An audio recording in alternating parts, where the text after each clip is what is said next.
शितले,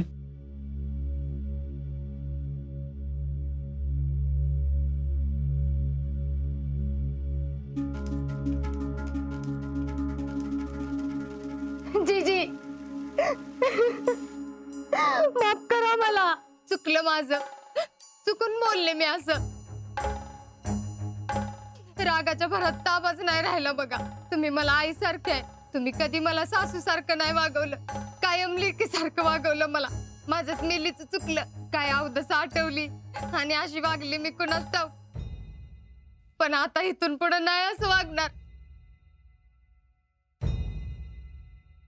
माफ करा जीजी.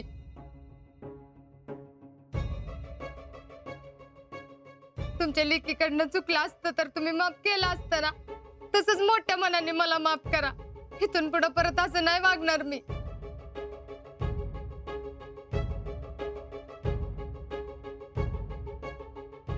पुष्पा उठ. शांत हो बाळा, शांत हो. तुझी तुला चूक समजली आता समजाल, पण आजपाव तर तू अशी कधीच वागली नव्हतीस. आताच का अशी वागायला लागलीस तेच मला कळणं झालंय. मला बी कळना, पण काय करू जीजी. माझं आईचं काळीज आहे हो. जेडीसाठी लय जीव तुटतो बघा माझा.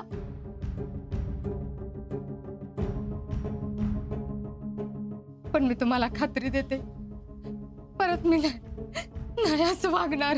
अगं तू आम्हाला बोललीस त्याचं काय नाही वाटलं आम्हाला, पण तू शीतलला नको होतंस बोलायला. अगं ती आपल्या घरासाठी एवढं करते, इतकं झटते, आणि तू. होय, तुमचं पण बरोबर आहे. शीतल आपल्या घराचं चांगलं व्हावं म्हणून झटते.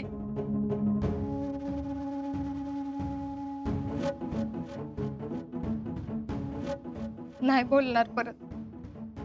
रागाच्या भरात बोलले. आणि हे बघ पुरी, बाईच्या जातीनं सारखं सारखं घर सोडून जाते म्हणणं बरं दिसतं का?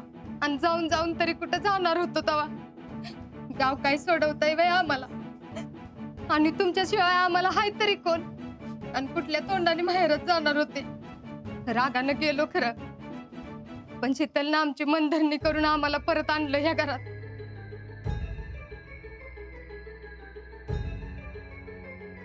जीजी, मी एवढं बोलले शीतलला, पण पोरीनं राग नाही धरला. शीतल, माफ कर मला.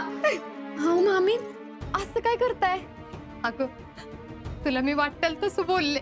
अहो, तुमच्यासाठी जशी जयडी आहे तशीच मी बी आहे. मला बोलायचा अधिकार आहे तुम्हाला. खरंच शीतल, तू लेकी सारखी आहेस बघ मला.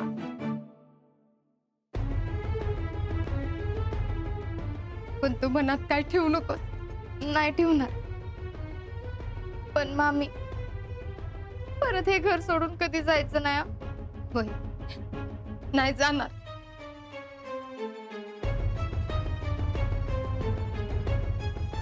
आणि तुम्ही बी राग सोडा आता.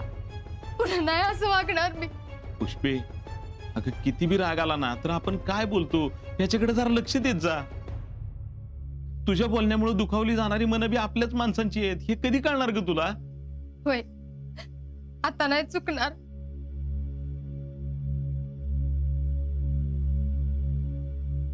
जेडी, तुझ्या बाबतीत जे काही घडलं त्यात तुझा काय बी दोष नाही. अगं तुझाच काय, दुसऱ्या कुणाचा दोष नाही. ज्याच्या नशिबात असतं तेच घडतं. पर तू काळजी करू नकोस. तुझी जबाबदारी पेलायला मी समर्थ आहे. तुझा बाप तुझ्या सोबत आहे.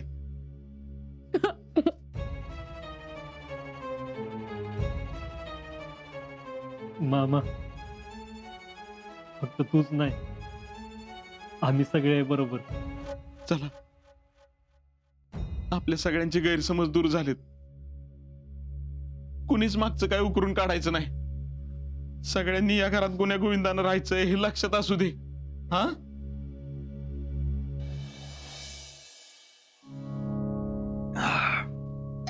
काय करताय? अगे काय नाही, हिशोब बघतोय. अहो ते बघूयात नंतर, पण अगोदर तुम्ही जितू भाऊजीं संकट बोलून तर बघा की. काय झालं? अहो सुमन सांगत होती का आजकाल जितू भाऊजी लई अस्वस्थ असतात म्हणून. अहो रातभर नीट झोपत पण नाहीत, सारखं कसल्या तर काळजीत असतात. जरा विचारा की नेमकं काय झालंय ते. ती ऊस जळाला ना, त्याची टेन्शन मध्ये असेल तो. तुम्हाला बोलले का तसं ते? नाही अहो मग विचारा की त्यांना काय झालंय ते. अगे काय नाही झालेले. तुम्ही माझ्यापासून काय लपवून तर ठेवत नाही ना व? आता मी काय लपवणार? आजकाल तुम्ही बी माझ्या संकट आधीसारखं काय बोलत नाही. सारखं नजर चोरून चोरून जातात म्हणून म्हणलं. आता नजर चोरायला मी काय चोरी केली होय? अहो मग खरं खरं सांगा की काय झालंय ते. अगे खरंच काय नाही झालेले. तुम्हाला बी आजकाल झोप लागत नाही नीट, आणि सकाळी लवकर उठायला पण चालू केलंय तुम्ही. अगे ते डॉक्टरनी सांगितले सकाळी लवकर उठत जाऊन फिरायला जात जा म्हणून. आता फिरायला जायचं म्हणलं तर सकाळी पावसाची रिपरिप असते ना, त्यामुळे नाही जमत. काय बाई, काय चाललंय काय कळच ना झालंय. अगे काय नाही चाललेलं, तू नको उगाच टेन्शन घेऊस. अक्का येऊ का? ये की ग. काय म्हणतीस? शीतलच्या घरी नेमकं काय झालंय कळलं का? कुठं काय झालंय? अगं बाया, म्हणजे काहीच माहित नाही वे तुम्हाला? काय झालंय? शीतलच्या घरी मोठा तमाशा झाला या, आणि पुष्पाचं लय मोठं भांडण झालंय घरात शीतलवरून. काय? होय की? तुला कोणी सांगितलं? अहो रस्त्यात जयश्री आणि पुष्पा भेटल्या होत्या, आणि त्यांनीच सांगितलं त्या घर सोडून चालल्या त्या. अगं बाई, मग गेल्या वय? नाही नाही, शीतल मागणं आली, माफी मागितली, तरी सुद्धा पुष्पा ऐकाना.